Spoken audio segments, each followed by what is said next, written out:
Report a shots fired at officers trying to stop the vehicle. We have one officer shot. We got shots fired. Sounded like an automatic firearm. Copy, code red, shots fired. We have an active shooter. We have an active shooter inside the fairground. Now it's Shots Fired with your host, TJ Kurgan. Hey guys, Sid Glockencold here, aka TJ Kurgan, and I'm also known as the local warlord, and this is Shots Fired. This is podcast 190, and this is a special podcast because the last time we did a podcast was 11 months ago, and it's been a minute. A lot of people have been asking for us to start doing these again, and we are back. We don't have our studio yet, so we're just out here on the retail floor at our St. Louis headquarters, and I'm with today a very special person, a friend of mine to interview. It's Jeremiah Cottle, the inventor of the bump stock, CEO of Slidefire. And you are fresh out of getting, all the drama. Oh, it's been just the last 4 weeks. It felt like 4 years since the Supreme Court came down with a ruling. It's just been nonstop. Well, it's been half a decade almost. Yeah, it's been a little bit over that. Let's see, May of 2018. So 6 years. 6 years ago, Daddy Trump, with a stroke of a pen, defined bump stocks as machine guns. Yep. And thousands of them across the country were lost in boating accidents. We actually did a memorial here. I did see that. Where we burnt one in effigy into a stone out in front of the store. I saw that. It was the day that freedom died. Yep. And so 4 weeks ago, as of the time of this podcast, right now it's July 19th, 2024. Yep. 4 weeks ago, the Supreme Court vindicated you. Oh yeah, it was it was one of those things where I didn't know if I'd ever get my day in court. Half a decade had rolled by, and out of nowhere, I believe it was November of last year, I got the notification that they were going to hear the case. Right, I remember you texted me that. Yeah, and it's been wild ever since. Getting to go up there in March and hear the oral arguments, and then coming to this conclusion this last month that the government has to play by the rules the way the rules are written. You mean they can't just make rules? Well, unless they're Congress? Yeah. Well, unless they're Congress. And that's the thing, that's what we saw, is this was so much more than just about bump stocks. It was about how laws are written and how we get to play the game. Right. Well, I mean, bump stocks were just the first. And back then when it happened, all those years ago, the general gun owner, Second Amendment enthusiast population in this country, they all said, well, it's just bump stocks. Well, I mean, and that's the thing, is like we were relatively unknown. I mean, and that's the big lie that everyone was told, was this was some big, bad, monstrous industry. Yeah. It's just me. Mm-hmm. Like, I'm the patent holder. I came home, fought through my recovery after serving in the military, was blessed to have this invention come to mind, and I built a company around it, and we operated that company for a very, very long time before all of this stuff happened, before all the unfortunate things happened. And then to just mislead everybody, I thought was disingenuous. I mean, you're attacking a small veteran-owned business. Yeah. Not only did they get rid of the bump stocks, but that opened the door. That's what we told people, back then. You give them an inch, they're going to take a mile, and in the commie left, they're going to take 10 miles. Oh, absolutely. And so immediately after creating this rule, without congressional input, right? Right after that, they went after arm races. Yep. And successfully banned the arm races with the rule, and then immediately after that, it's still ongoing today. They went after 80% lowers, which the frames and receiver rule, right? Basically destroying Poly 80's business and so many others. TacticalSht, my company, came up selling items of freedom. Right. And these are all items of freedom. These are items created by American vision, which you're a visionary, engineering and it's literally the American dream. And they would strip those things away with these rules. The ATF would just, write up a rule, publish it in the National Register, and then boom, all of a sudden thousands or millions of people are felons and everybody has to have a boating accident. Right. And there's a horrible cost to it too, because all of these American inventors that you're talking about that push innovation forward are being attacked, and their small business are being destroyed. Yeah. And that's not the country that I fought to defend. No. Businesses are being destroyed. everyday people, citizens, patriots are being named felons. Right. You know. And that just, it leaves you nowhere to stand when you don't know what the rules are, what the laws are. Or what more importantly is, you know the laws and you adhere to those laws and you seek to, like I did for years, make sure that I always operated within those laws. Absolutely. I don't look good in orange. Me neither. And there was a letter literally written in April of 2017 that said bump stocks were not machine guns from the ATF. And then 6 months later, they magically did. Right. And that's the same thing that happened with arm braces. Hundreds of ATF letters saying that these things do not make a rifle a short-barreled rifle. Right. 80% lowers. Hundreds, if not thousands, of ATF letters saying that this block of metal is not a firearm until you make it a firearm. You know, and so, but the beautiful thing is, you know, you've had your day in court with the Supreme Court, and they have ruled that bump stocks are not a machine gun. Right. And not only that, but they've actually defined what a bump stock is. Right. And that's been the big, and this is the funny thing about it is, nobody's ever come and asked me. Like, you would think they would ask me what a bump stock is, but I think Justice Thomas did a really good job about it. Like, he went in there and he clarified that a bump stock does not change the cyclic rate of a firearm. It's a non-mechanical device, so it doesn't increase the rate of fire. The firearm is capable of shooting that quickly regardless. And he referenced the old trick of putting the firearm next to your hip and putting your thumb through your belt loop and bump firing that way. Yep. And so he hit the nail right on the head right there. And, you know, there's other laws that have been tried to define a bump stock as something that allows a shooter to shoot faster with the device attached than without the device. Well, he also said that, you know, that's null and void too, because he said the gun is capable of shooting that quickly with or without the bump stock. Yeah, so, all you got to be is Jerry Mickley. Yeah. I mean, or bump fire from your hip. Yeah. Which the ATF was like, sure, you can't have a bump stock, but you can shoot it from your hip and spray bullets everywhere uncontrollably, which is a horrible idea. Yeah. So, unless you're shooting at a really big watermelon with a good backstop. Yeah, exactly. Yeah. But like, let's handle our guns responsibly. Absolutely. Absolutely. So I want to get into let's go way back. Okay. Right. So you said you were a combat veteran. You came back to this country after fighting for this country, and you know, tell me your story. Okay. Well, before you invented bump stock, we'll get into that in a minute. Okay. So I was blessed that whenever I was very young, at a year old, my grandparents adopted me and raised me in West Texas on a farm out in West Texas. And like so many people out in West Texas, there's not a whole lot of industry or ways of getting out of that. And the military is a good option. So one of those things is, after I graduated from high school, I did a year of college, and then I joined the United States Air Force with the only thing that I wanted to do was fly. Mm-hmm. So I went into the United States Air Force in May of '96 as a loadmaster on C-130s, and I went through that training, and then I was stationed in Germany. We'll fast forward through some of my military career. I got to see Bosnia. I got to see Kosovo. I was in support of OIF, and OEF as well.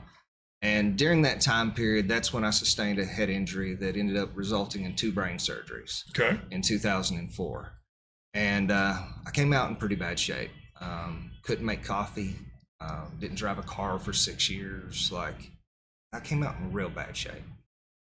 During that time period, it was really hard in the VA as far as getting your claims processed through.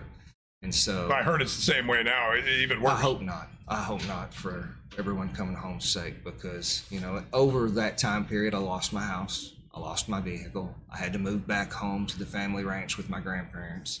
And I was effectively homeless waiting on the VA. And, you know, my grandfather helped me build a barn dominium, a little 40 by 60 metal barn that we framed into a house so that we could move in there. And then that's during that recovery time period is whenever I started hunting and fishing again. Because out in West Texas, that's about the only thing to do is go hunting and fishing.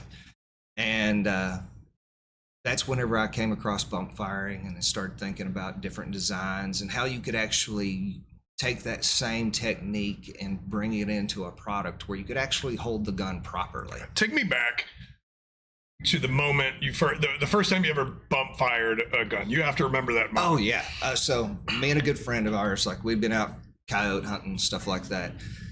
We'd go out and we'd go to the old tank dam and we'd do some shooting, target practicing, and we'd see how fast we could shoot. You know, like stuff you could grow up with, Rambo and the Rifleman, just speed shooting, fun at the range. And we did that one day, and then the next week he comes back. Well, I popped on YouTube because that's the only social media at that time back in 2010, and I saw somebody bump firing. And I was like, that looks really cool. So he came over the next week or about that time period, and like I went out there and I showed it. I was like, oh my God, it works. And about that time, I hear my granddad's cows in the background going, moo. And I'm like, I know someone over the berm. I'm like, oh, I hope I didn't hit a cow. Thankfully, I didn't hit a cow. That would have been an expensive day. That would have been, well, it would have been a long day because we'd had to butcher it and have steaks in the refrigerator. But like that was the whole point of, oh, well, you can bump fire. So like, this is just simple physics. Right. Like, there's got to be a way that we can harness that same technique and hold the firearm properly. And that's sort of what got me on the idea of like trying to develop the bump stock. And there was several other things that I had come up with before I'd actually come up with the bump stock that just didn't work well, wasn't repeatable, just felt gimmicky. Yeah. And then I sort of put it to bed for a little while and just thought on it for a few months. And I was writing an email one night, and then boom, the whole idea came to me that you had to replace the whole back end of the firearms, that you could give the shooter a shooter platform, basically. Right. And so I ran out to my shop and I took my woodworking tools, got a 2x10 piece of PVC pipe, duct tape, took my Dremel and cut out a place for the fire control group to slide back and forth. And that was the first bump stock. I've seen pictures of that. You still have that first unit hanging in your office, right? Absolutely do. It was funny because, Slidefire blew up and took off after that. And I stumbled across it about a year into the business running. And I was like, I should probably keep that somewhere. And I'm so glad I did, because like, it's one of those things where it's like, that's where true invention starts. That's your proof of concept. And then, so many people have amazing ideas. And it's just bringing that to a marketable experience for the consumers and sharing your invention with the world. And that's what I ended up learning over these years, because I'm just a dirt farmer from West Texas. Joined the military. I didn't have any business experience, no engineering experience. 1 year of college. Yeah, 1 year of college, and I was just your basics. So this was a massive learning experience for me, and especially recovering from my injuries at the time, like it saved my life. Yep. So that's such an awesome story. So we'll fast forward. So how many years ago was that when you invented bump stock, and then how long after that was before you started Slidefire? So I came up with the idea of the bump stock in fall of 2009, and it was one of those things I went straight into developing multiple, like the next one I made with my little welder and chop saw to give it more of a stock look versus the first one looked like a boat oar. Yeah. So like, ironically. Yeah, it's one of those things that, you have to develop through the process. And that took probably about a year.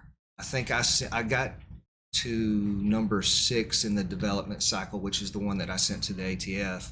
And I believe that was in January of 2000. No, it was in June of 2010. Okay.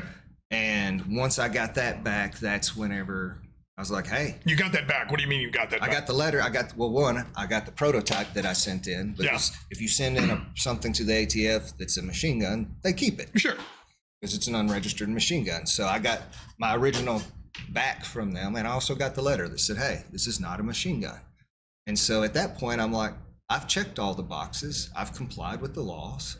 Let's go into business. And I had no clue what I was doing. And so the federal government literally gave you a document that gave you permission to manufacture that product. Well, let's be very clear. I didn't need their permission. Right. Because we live in a free country. Correct. And I'm not breaking any laws. I asked them to It gave you the freedom. Right. I just asked them to double check and make sure I was reading the clarification. Law. Right. And they said, you're good. So I was like, let's roll. And man, it started a 8-year just whirlwind.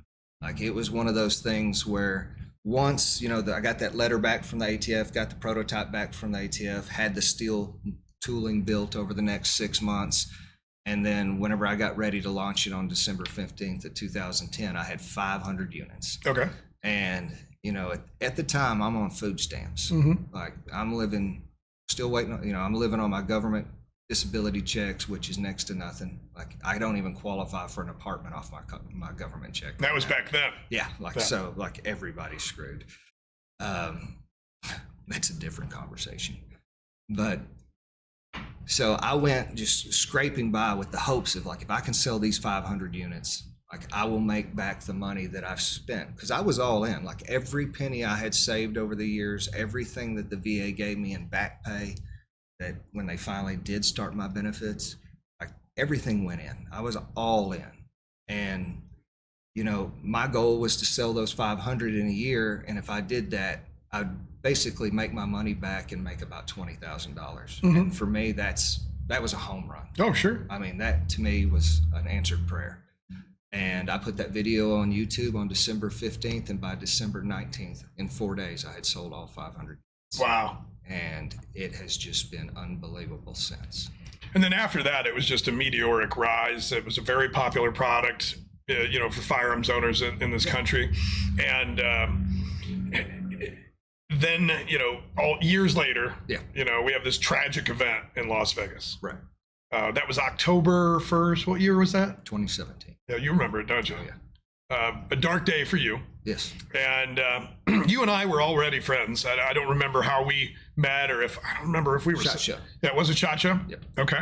And I remember when I was in my kitchen at my old house, and you know, back then I was just like I am now. You know, we didn't do podcasts back then, but we were big in covering the stories of, you know, terrorist attacks and whatnot, and kind of doing like we do here on Shots Fired, you know, your after action report, you know, what led up to this event, what happened during the event, analysis of the event, and then, you know, what political ramifications, how the left would use the event. In this case, it wasn't just the left, but, you know, how the left would use the event to, you know, go after their own agenda, which is eventually banning and, you know, all firearms in general. And so I was knee deep in the moment when it happened.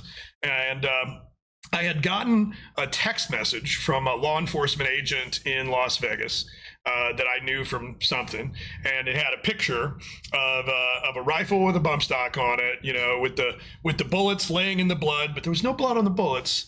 You know, like, it was an interesting image, but it had the bump stock on it, and I think I texted you immediately, and you already knew, you know, 'cause somebody had already reached out to you. Tell me about, you know, how did. Everybody remembers where they were when these moments happened. Oh, yeah. You know, what were you doing, and how did you find out about the accusation that bump stocks were involved in this horrific shooting? So on the morning of October 1st, I built my facility in West Texas literally right across the street from that barn because I couldn't drive a car. So like I had to be able to walk to work. Right. And I remember I would get my coffee every morning and walk to work. And as I was walking across, I got my coffee walking across the street. A good friend of mine from Ohio called me and he goes, "Have you seen the news?" And I said, "No." And he goes, "They're saying it's one of yours." And that's whenever it was like, oh my goodness, what's going on? But nothing sounded right. Right. Like everything that I was researching, because that's the first thing well, at least as a business owner in the firearm world that I would do, is I would always like research those events to make sure that if there's any questions, I can answer them. Right. And it didn't sound right, and it never has. Like there's so many, and I never got any good answers. But that day thrust us into the national spotlight. Like I said earlier, we were relatively unknown. But we had operated for years and years and years. We went from being relatively unknown to everyone in the world knowing who we were overnight.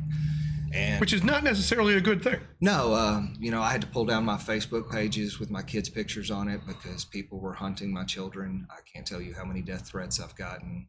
We had people camping out. I didn't sleep in my own home for 3 months.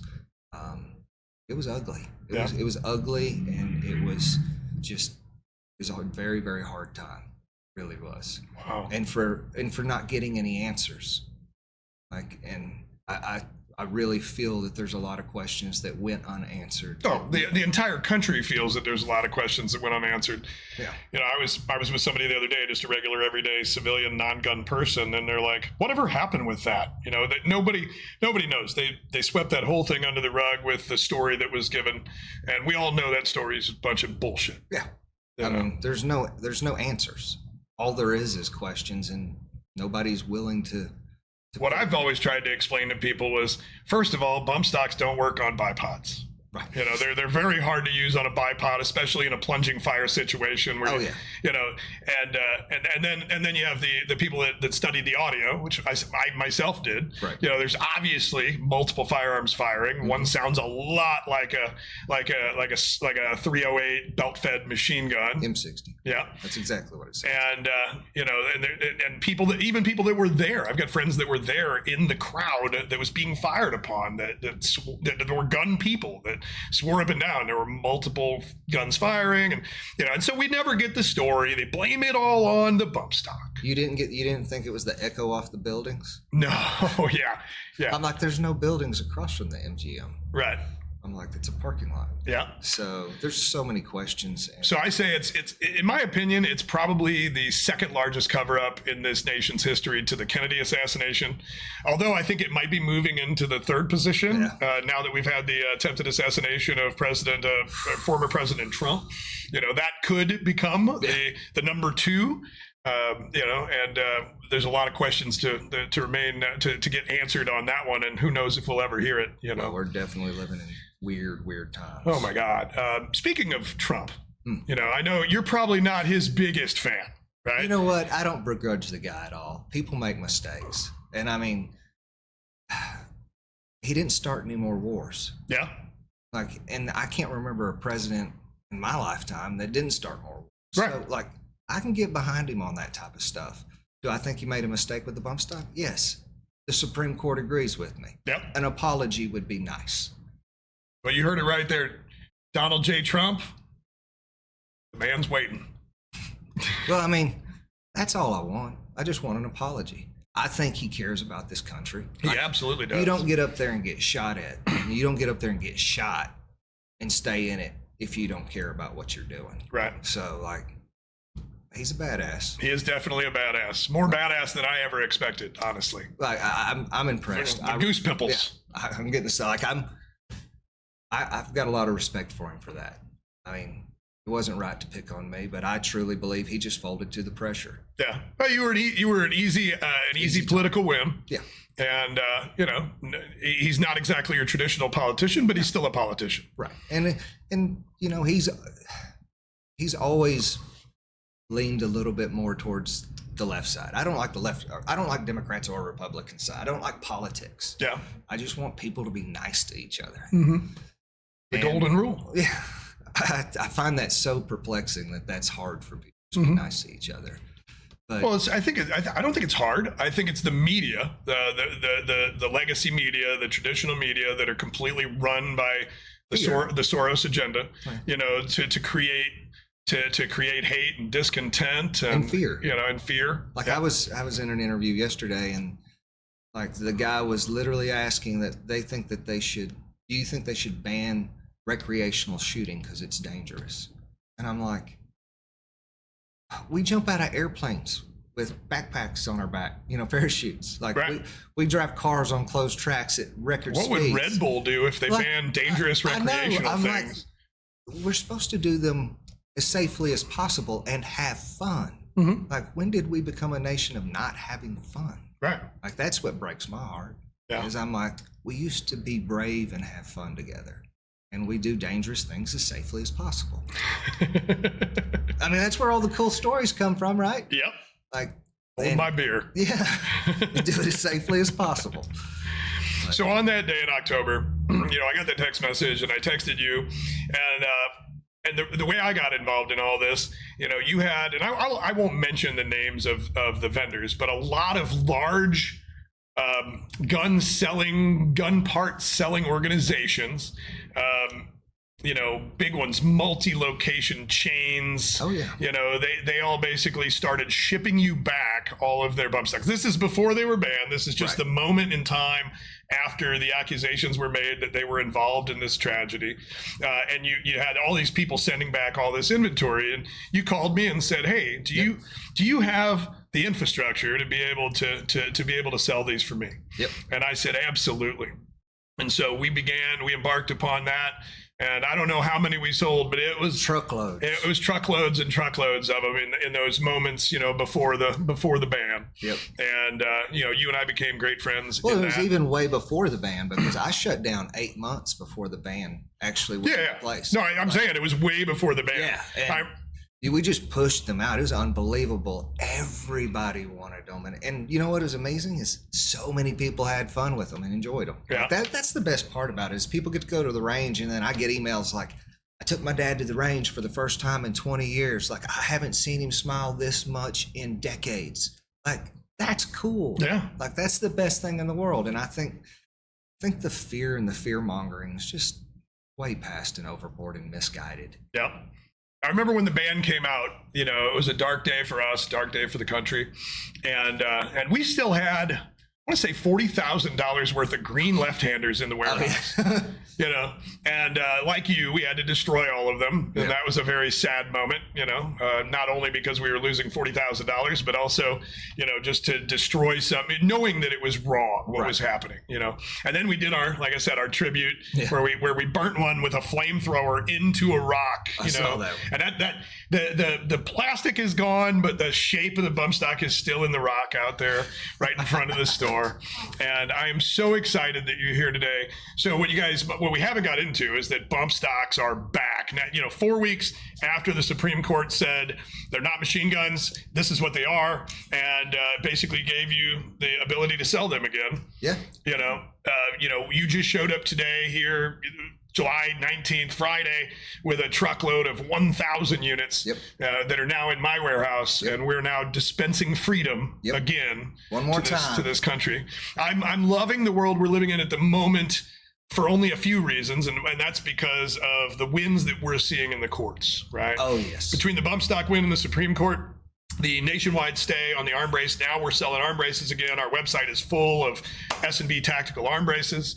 I'm hoping that the frame and receiver rule is the next one to fall. Hopefully, Firearms Policy Coalition and whatnot win that one, because I can't wait to bring back 80%ers, because there are so many guys out there that just want to build their own rifle, and they like to do metal work, and Well, one of the big things that the Supreme Court did just in the last 2 weeks is my last 4 weeks has been a blur. So if I'm wrong on the dates, please don't persecute me. But they knocked down the Chevron defense. Right. Which Chevron deference? Yeah, that's the actual, that is the one that's going to change everything.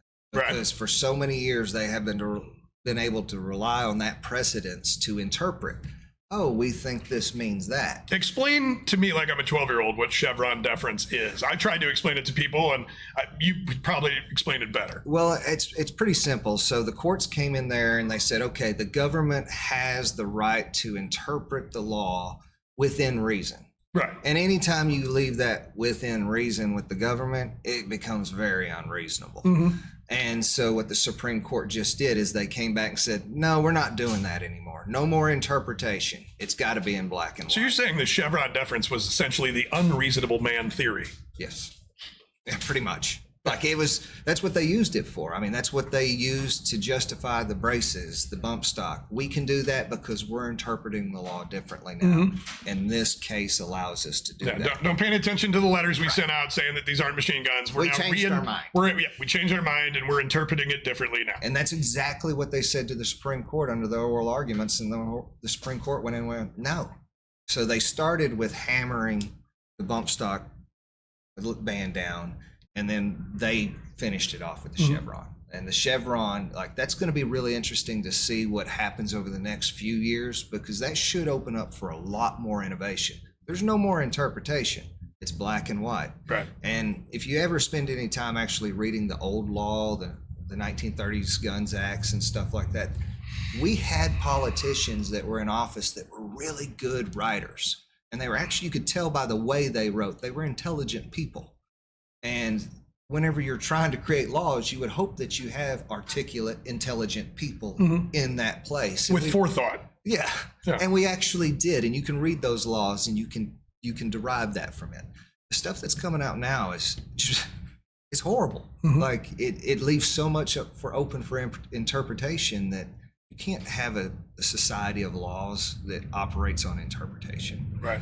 And I'm really happy to see the Supreme Court come in there and start knocking these things down and going, hey, we are a country of laws, and this is the way we operate. We don't change them in the middle of the game. And when we do, Congress does that. And I think that's a huge win for just all of us. And the firearm industry, I think it's a big win for all the industries. Absolutely. I mean, it's one of those things where it's like, hey, you can't change the rules of the game regardless of what game you're playing, whether it be the firearm industry or restaurant industry or anything. Like, that's an important part of the law. Sure. Well, it's just like the pharmaceutical industry. You know, like I take peptides, right? So I take a CJC Ep.190, and they recently reinterpreted, you know, the FDA laws, and now this peptide is illegal. This peptide CJC Ep.190 does nothing but make you more healthy. Right.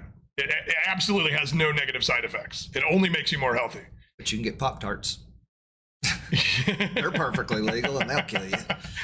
That's one of my biggest gripes about this country is the food that we eat. That's a whole nother topic. You know, that's the one that I wish that the Republican platform would include, you know, is saving us from the food. If you go to anywhere in Europe, Italy, Germany, whatever, you will you go over there for 2 weeks on vacation, you will lose weight. You will feel better. You will be less bloated. You will be more mentally clear. And then when you come home a couple weeks later, you will be back. You'll gain 10 pounds. You'll gain 10 pounds. You'll be back to being foggy. And it's because of the difference in the food quality between here and Europe. Oh, absolutely. And I mean, it's real easy to see. Go to Central America and go shop for American-made products. They all have warning labels on them. Yeah. And I'm like, why do the American-made products have warning labels in other countries but not our own? Right. They just like, I'm asking the question type thing. It's like, because they don't want to answer. Yeah, we're going down a rabbit hole that we could spend hours in. You know, we talked a little bit about. But the short thing is, eat healthy. Stop eating poison, guys. It's good for you. Yep. Eat healthy.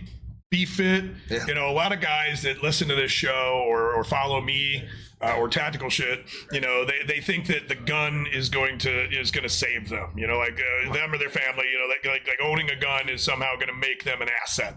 Right. And honestly, owning a gun makes you a liability. Yes. Until such time as you have the training to be able to utilize that gun in a stressful, adrenaline-filled situation, right. And then B, your body has to be an asset. Right. You know, like you have to be fit to be able to handle that moment in time when the shit hits the fan, and right. you have to act to protect, you know, your family. Much like that, the unfortunate situation of the firefighter. The former fire chief that was gunned down by the assassin in that story's so true. In Pennsylvania. Was it Pennsylvania? Yes. Yes. Just the other day. You know, he was a hero. He was physically fit enough and had the training and the mindset to act in the moment to force his wife and his daughters down and put himself between the threat and the people that he loved. Yep. And he died a hero. Yep. So, but man. You know, we wanted to talk a little bit about conspiracy theories. You got any new ones? Oh, man. No, not off the top of my head. I've been so busy just trying to fire this thing back up and get it to a position to where, you know, it took a lot from me, you know, getting this company. It took me 8 years to build the company. Your beard's not gray yet, though. Is that just for men? No, this is all. There's some in there. Look hard enough. There's more in there than there were. But I've just been focusing on like trying to make sure that I bring my family's legacy back and like make sure that I do right by my grandparents. Like that's big for me. I mean, they were such a founding part of Slidefire, and just like they helped create the person that I am. Right. And I think their story needs to be continued to be told. And that's what I want to do here. I want to bring this product back to the market, so that people can enjoy it like they have for so many years. It's sort of a thank you to my grandparents as well. Because, I mean, my grandmother, like she's in a lot of those videos. Go check them out. And like, it was such a wonderful thing to be able to do with them. Since they spent the time to raise me and turn me into the man that I am. And to be able to give back and spend those last few years of their life with them building Slidefire. So I think after all the things that have transpired over the last 6 years and all the people that have fought to have those rights restored, I think it's important that I step up and play my role. I think it is too. And you've got kids too, right? 4. 4? Yes. Okay. My youngest is 15. She's still with me. Yeah. So she lives out in Tennessee with me. Right on. Because you moved out of Texas. You're in Tennessee now. Well, I thought the story was over. So Yeah. 2 years ago, I relocated to East Tennessee, and it's absolutely beautiful. I get back to Texas every now and then. But then the Supreme Court said, no, it's not finished quite yet. So I'm interested to see what this next chapter of the book That's holds. awesome. Do you think, or are you worried or concerned that the Congress is going to take any kind of action? Well, I mean, here's the thing. Since day one of me creating this, I've always wondered, like, when are they going to come for me? And how? Like, that's the most important thing, is we live in a country of laws. So, of course, they're going to come for me. They did it, like, after Vegas. But we live in a country of laws, which the Supreme Court showed. So, how do you write the law for physics? Like, the Supreme Court just said that the bump stock doesn't change the cyclic rate, doesn't change the firearm, and you can do it without the bump stock. All it is simply a brace. So what are you going to ban? Right. You going to ban recoil? Like, you got to ban, you can't. So it's one of the biggest fears of the gun community is that somehow they will eventually just ban any device that allows you to increase the, and at that point they have to ban your finger. They have to ban blue jeans and khaki pants because the belt loop will increase the rate of fire capability. Well, then you've got different buffer weights. I mean, if you go down path, down that path, you're banning triggers, you're banning different ammunition loads, right? Because different pressures increase cyclic rate or decrease cyclic rate. Sure. So, like, they have to be really, really careful, and that's what's important for the people to make sure of. Is like when laws are written that they're accurate. And I just don't know. Like I said, come ask me. I can't give you a good answer on that one. Like, what do you ban? Physics? Right. Well, and it's also important for gun owners, whether it's a old fuddy guy that has a 1911 that won 2 world wars, or a young kid just got out of the military. They need to understand that, yes, you don't have to like politics. Right. But every nation in the world since the beginning of time has had politics. Right. And politics is really just a general discourse between people of different opinions debating those opinions and creating rules and laws and things like that. And you have to have your opinion heard. And so when these ridiculous laws they try to bring them out, and the only way a law can be brought out is through Congress. And the beautiful thing about that is if they try to do it, we as Americans can influence our congressmen. Right.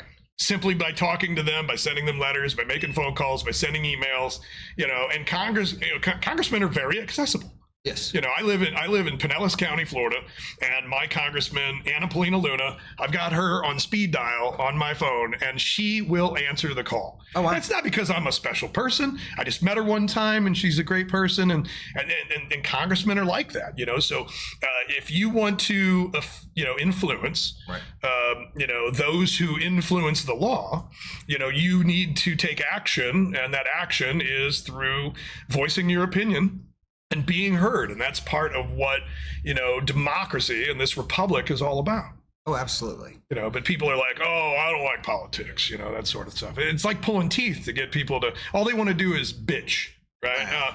They want to bitch about the politicians doing something, but then you ask them, what did you do? Well, there's 3 rules. No bitching, carry your own weight, and be honest. Yeah. If you do those 3 things, you'll turn out to be a pretty good person. So, like, no bitching. No bitching. Let's just talk about things. Let's figure out the answers to the problems. There's got to be answers, or are we making problems out of nothing? So, I mean, those are questions that need to be asked and answered, and people need to be engaged on those. You may not like politics, but you need to make sure that the people that are overseeing the laws that control your life are making good decisions. And you need to be involved in that.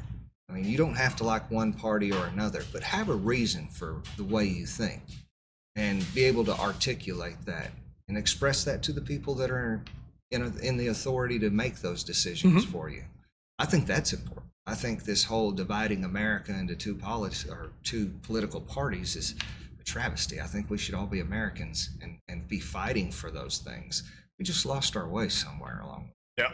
And I'm really, really hopeful that we can turn this ship and get it back to where we actually care about each other. You said hopeful. I am finally hopeful. 6 months ago, I didn't have much hope for the future of this country. Something's changed in me. I think, and the reason I didn't have much hope is because, I figured, there's no way, sane people are going to win the next election, win the House, the Senate, or the presidency. And we're going to have a continuation of the insanity that's going on right now. And I'm not saying Democrats are insane, but this leftist, socialist, commie movement within the Democratic Party that is in control right now, they are insane. Like Trump said last night, crazy Nancy Pelosi, right? That's the far left crazies, and we got our far right crazies too. But I had no hope that we were going to be able to win that until some gentlemen that are good friends with Donald Trump Jr. flew into town and met with me a few weeks ago. I'll leave them unnamed. They also met with some other big business owners here in Missouri and some political figures and whatnot.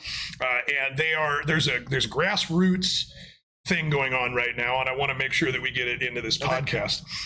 And so you've heard of too big to rig.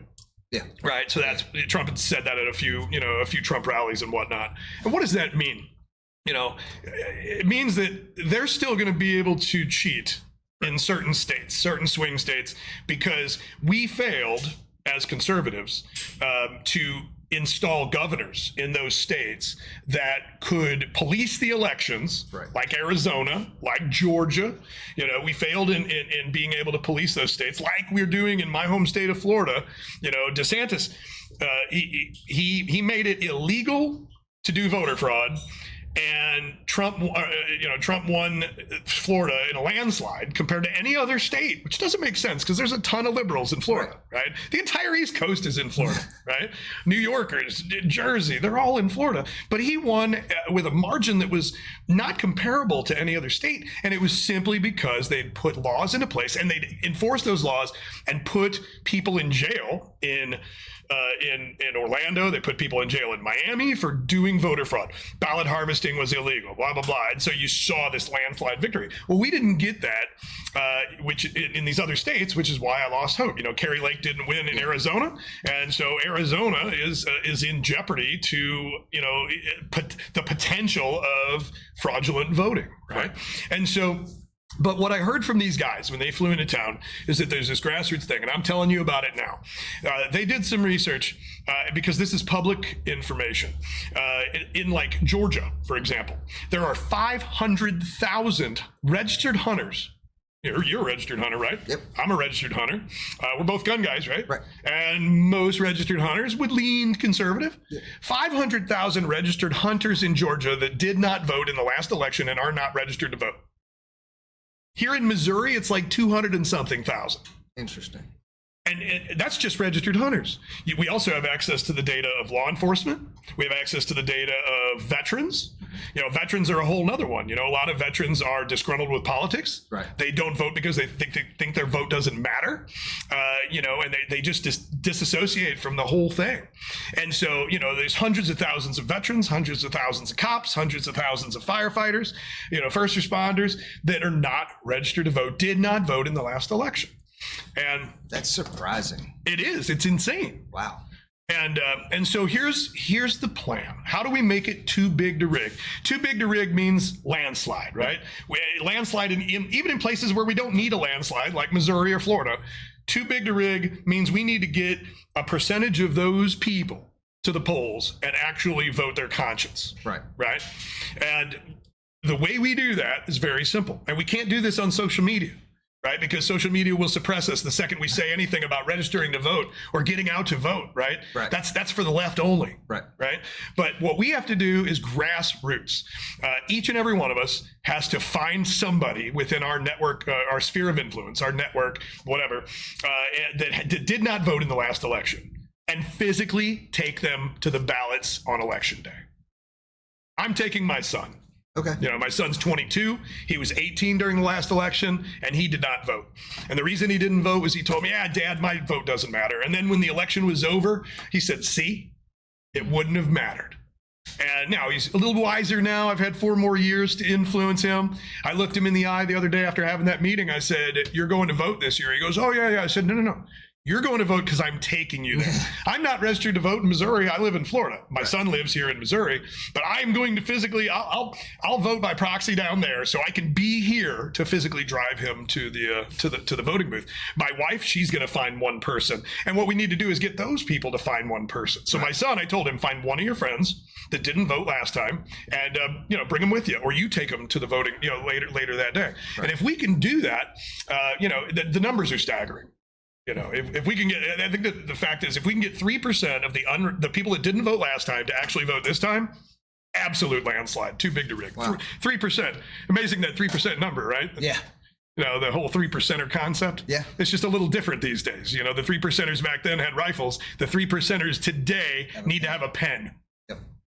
No, that's a very, very good point. I mean, it's going to be one of those things where I think we also need to, not lose sight that we do need to secure our elections. As far as I think it's important that people have confidence in that. They have to believe in their elections, their military, their government. Right. And right now. And so not only we need to, absolutely encourage everyone to get out and vote, but at the same time, we need to encourage people to continue to push their congressmen and the congresswomen to secure our voting system so that people don't have that fear. Yep. Like, you shouldn't have the fear that your vote doesn't count. And I think that's what we also need to focus on as well. And not only is just get everyone there so everyone's opinions count as well. I mean, that's how we're going to get a country represented by the For the people, by the people. Yeah, amazing. I think I've heard that somewhere before. Yeah, it's like you got to get out and play your part. You got to be the people part. Right. So, it's absolutely be the people. Yeah. You got to be the people, and do those things. It's important. Yeah. And people lose sight of that, and you're absolutely right. They don't think their vote counts. They want to make an excuse. I think there's a lot of things that we could do to make that experience better, more secure, more accessible. And all of these voter ID laws, as far as that people are not intelligent enough to have an ID at this day and age. It's just horrible to say about somebody. Yeah. Like, what are you really saying about that person? That's pretty racist. Yeah, it's horrible. Yeah. It's absolutely horrible. And I can't believe they're still playing that card. Yeah. It just blows me away. It just blows me away. Well, we could talk about that for hours, but I think what we need to do is slide back to Slidefire. Okay. Yep. Slide back to bump stocks. All right. They're in my warehouse. Yep. They're on a couple other websites nationally and getting ready to be on even more. And well, not for a while. I've got a lot of work to do. Yeah. It's just you and one other guy. Okay. You heard it. You heard it here. It's just me and one other guy, Right. And we're going to be dispensing freedom. And another thing you can do to exercise your American God-given born right to freedom is to purchase a bump stock, unless you already have one that you went snorkeling for. And then purchase another one for your friends. Like, what I'm going to do here is this is firing up the furnaces. Yeah. Like, I'm getting ready for Christmas. What does that mean? Well, I've got a lot, man. I've had a decade up here, just things bouncing around. And now that we know that what's on black and white is black and white, I'm going back to the drawing board. You're saying there's going to be innovation coming? Finally. Yes. I get to go back to the drawing board. That's awesome. So that's what I'm really excited about. And that innovation is funded by the sale of bump stocks. Yeah. I mean, we're getting the furnaces fired up. Like, I'm getting these units out, and I'm excited to get these things that have been rattling around in my head down on paper, printed out, and then let's start cutting steel and getting people some fun things for Christmas next year. Next year. Well, I mean, it's a long manufacturing. Christmas. I'm shooting for something Christmas this year. Like, I'm bringing back the heat, but I'm talking about all new sorts of stuff. Right. So, well, I can't wait to see it, and I can't wait to sell it.